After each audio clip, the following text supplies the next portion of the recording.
hommik. Kell on 6:03.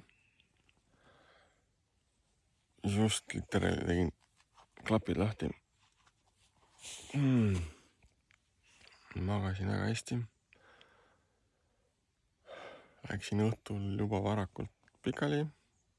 Ma arvan, mingi 9:30. Sain kvaliteetse une. Sain sellest kuumast välja puhata. Päike tõuseb ja pude vahelt. Ilmateadet ei julge vaadata, mis see ilmateade nüüd hetkel pakub. Telk on veits niiske. Kaste on peal. Seega tuleb mõelda, kas saab kiirelt kokku pakkida või ei saa. Putru vist ja kohvi vist keeta ei viitsi. Siit on Piusa koobaste juurde üks 25 kiltsa. Vist põrutan ühe jutiga sinna, seal peaks olema mingi putka, kus saab osta mingit asja. Et vaatan.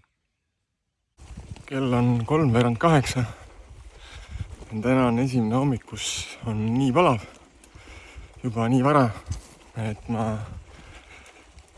alustasin täiesti lühikeste riietega. Et ei olnud vaja panna käiseid peale ega vesti selga. Et nii palav. Hea, hommikusest kohvist ja pudrust veel rääkides, siis eilse väsinud peaga võtsin poest joogivee asemel karboniseeritud joogivee. Nii et pudru ja kohvi keetmisest poleks nagunii midagi välja tulnud. Tšuk värk. Juhtub. Mõtlesin mina, et mis võssi mööda ma siin mööda killustikku sõidan. Aga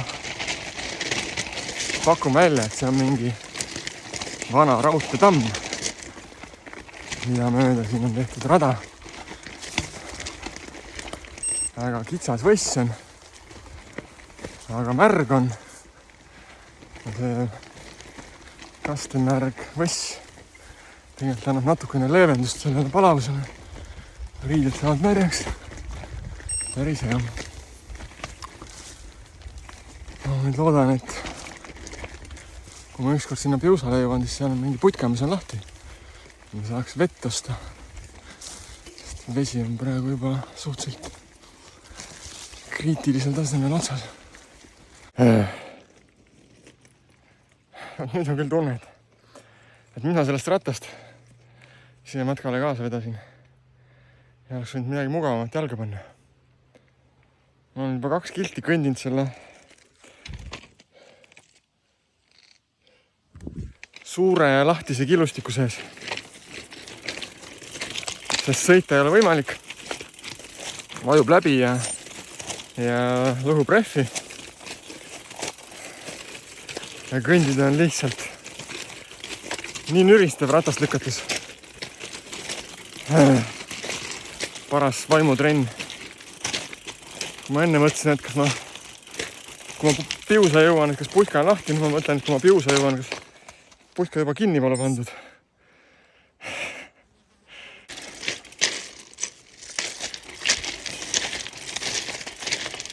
Minu selle seiklus esimene ja loodetavasti viimane vinge kiun.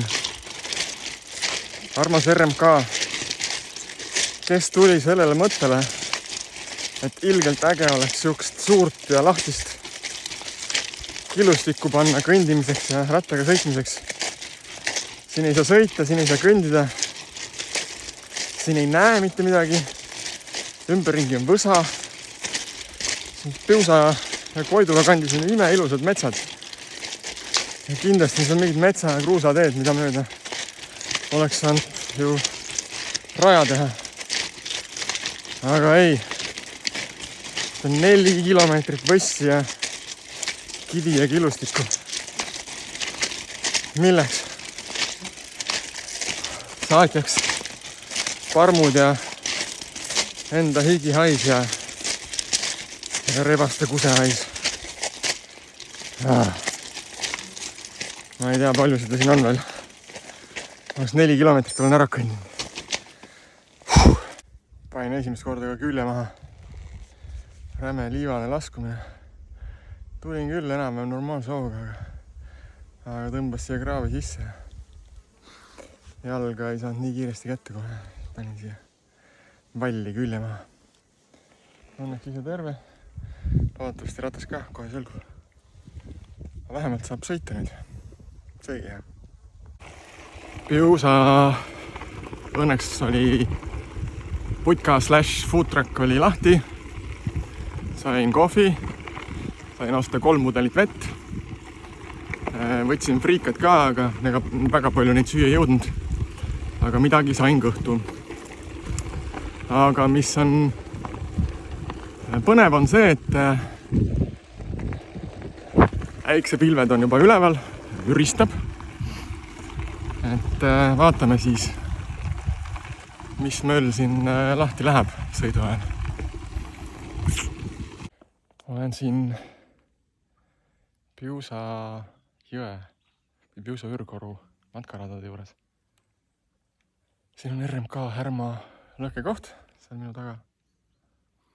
Ja siin on üks vaade nendele Piusa jõe äärsetele kuulsatele müüridele. Väga võimas. Ja kajab.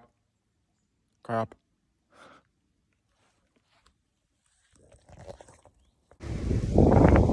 Külastus lapsepõlve külas Vassinas ja nüüd paneks ühe hooga siis Kirikumäel välja enne vihm äkki saab. Väljas käib meeletu sadu ja äike.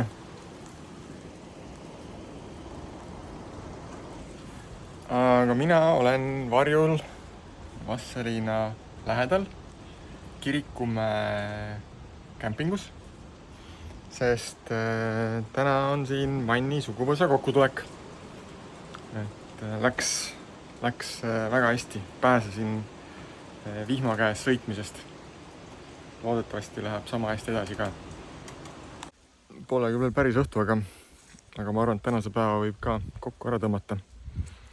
Nagu ma enne mainisin, siis täna olen Kirikumäel. Manni suguvõsa kokkutulek on siin. Pääsesin vihmast. Vedas. Mann ütles selle peale, et vedamisega pole siin midagi pistmist. Et kõik läheb nii, nagu minema peab, parimal võimalikul moel. Aga ühesõnaga olen tänavariietes. Vahelduseks on päris hea olla puhastes riietes. Üks suuremaid väljakutseid sellel reisil, mida ma teadsin ette, millega ma teadsin, et ma pean tegelema, oli kas või seegi, et tulebki panna samad riided, mis ei ole enam kõige puhtamad, ka järgmine päev selga, mis siis, et eelmine õhtu saab kuskil veekogus neid asju loputatud. Ega nad päris puhtaks ikka ei saa, aga sellest pole midagi ja sellest tuleb üle olla. Ja sellest ei tohi hoolida. Et see kogemus, ma arvan, oli mulle hästi vajalik. Tänane päev, brutaalne, lühike, kõigest 60 kilti, aga see 60 kilti oli jälle mööda Põlvamaa meeste naljaradu. Ma loodan, et see ränt mul ikkagi jõuab sinna veeloogi kokkuvõttesse sisse, mis ma päeval tegin. Aga täna poolest sõidust alates jõudsin siis Võrumaale ja sealt oli juba väga äge ja tore. Ja nüüd lõpp on siis ka Võru ja äkki Valgamaa. Ma loodan, et seal ootavad ka mind seiklused ja mitte nii väga brutaalsed seiklused. Natukene rääkisin hügieenist. Küsitud on delikaatseid küsimusi. Number 2 teen RMK lõkkeplatsidel olevates tualettides. Number 1 teen tee ääres siis, kui häda tuleb. Hambaid pesen hambapesu tablettidega, neid on hästi lihtne kaasa võtta.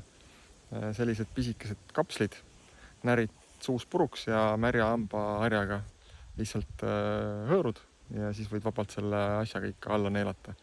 Et sihuke öko ja väga lihtne kasutada. Mann tõi kodunt kaasa hunnikus kodutehtud sööki, minu lemmikuid friteeritud kanafileesid, paneeritud, pirukaid, kartuliputru. Nüüd ma olen kõhu otsast otsani kurguauguni täis ladunud. Viimased 2-3 päeva on olnud sihuke suht näljaeelne tunne. Vedelikuga ka kitsas, kuna palav oli. Et nüüd ma olen siis ennast korralikult ära tankinud. Ja mis on tankimise eesmärk on see, et homme ootab mind siis ees umbes 165-170 kilomeetrit. Otsustasin, et proovin vähemalt homme siis ühe jutiga panna lõpuni Ähijärvele ja Mann tuleb mulle sinna järgi ja selle igava Ähijärve Elva lõigu jätan ära.